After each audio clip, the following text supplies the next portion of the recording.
సొలొమోను దినములలో వెండి ఎన్నికకు రానిదాయను. రాజైన సొలొమోను భూరాజులందరికంటేను ఐశ్వర్యమందును జ్ఞానమందును అధికుడాయను. దేవుడు సొలొమోను యొక్క హృదయమందుంచిన జ్ఞానోక్తులను వినుటకై భూరాజులందరూ అతని ముఖదర్శనము చేయగోరిది. మరియు ప్రతి వాడును ఏటేటా వెండి వస్తువులను, బంగారు వస్తువులను, వస్త్రములను, ఆయుధములను, గంధవర్గములను, గుర్రములను, కంచర గాడిదలను కానుకలుగా తీసుకుని వచ్చెను. 2 దినవృత్తాంతములు 9వ అధ్యాయము 21 నుంచి 24 వచ్చిన వరకు. Praise Jesus.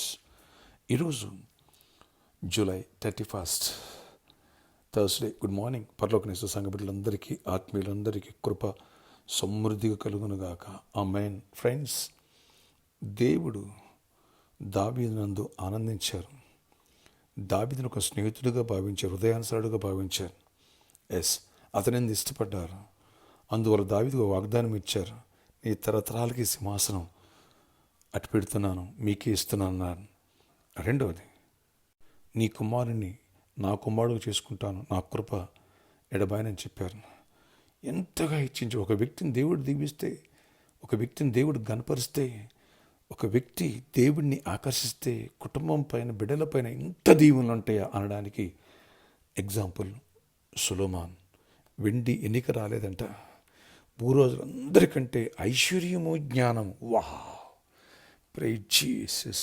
ప్రభుకే మహిమ కలుగునుగాక.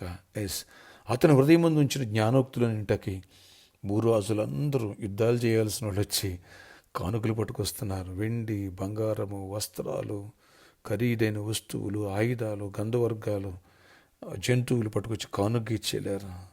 ఆ రీతిగా సొలొమోను యొక్క ఐశ్వర్యం ప్రపంచంలోని నెంబర్ 1 ప్లేస్కి, అటు జ్ఞానంలో ఇటన్నిటిలో గొప్ప స్థాయికి వెళ్ళిపోయాడు. బిడ్డలారా, నీవు నేను దేవుడు మన యందు ఆనందిస్తే, దేవుడు మనల్ని సంతోషిస్తే ఇలాంటి కృపనిస్తారు. బిడ్డలకు దేవుడు ఇలాంటి కృపనిస్తారు. అద్భుత రీతిలో ఇచ్చిస్తారు. అందరికంటే పైన పెడతారు.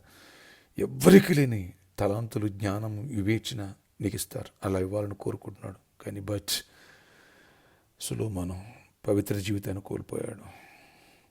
ఆ తర్వాత బాగా దీవించబడిన తర్వాత దేవుని కొంతకాలం దూరం అయిపోయాడు. తర్వాత లాస్ట్లో రికవర్ అయ్యాడు. ఫ్రెండ్స్, పవిత్ర జీవితాన్ని మాత్రం కోల్పోవద్దు. దేవుని దగ్గరగా జీవించే జీవితాన్ని కోల్పోవద్దు. అమ్మాయిని సంతోషపరచడం సొలొమోను కింద పడిపోయాడు. అలా పడిపోవద్దు. వచ్చే ఆదివారం ప్రభరాత్రి భజనం, హోలీ కమ్యూనియన్ మనం సిద్ధపడదాం. ఇప్పటి నుంచే పవిత్రతను కాపాడుకుందాం, మన సాక్షిని కాసుకుందాం. దేవుడు నీ యందు నా యందు ఆనందించాలా. ఎవరికి మోసం చేయొద్దు, అన్యాయం చేయొద్దు. యథార్థ హృదయంతో అడుగులు ముందుకు వేద్దాం. ప్రార్థన ఆశ్చర్యకరుడా, నీ కొందనాలు. ప్రతి బిడ్డను దీవించండి, ప్రతి బిడ్డను ఆశీర్వదించండి, ప్రతి బిడ్డ పట్ల నీ కృపనివ్వండి.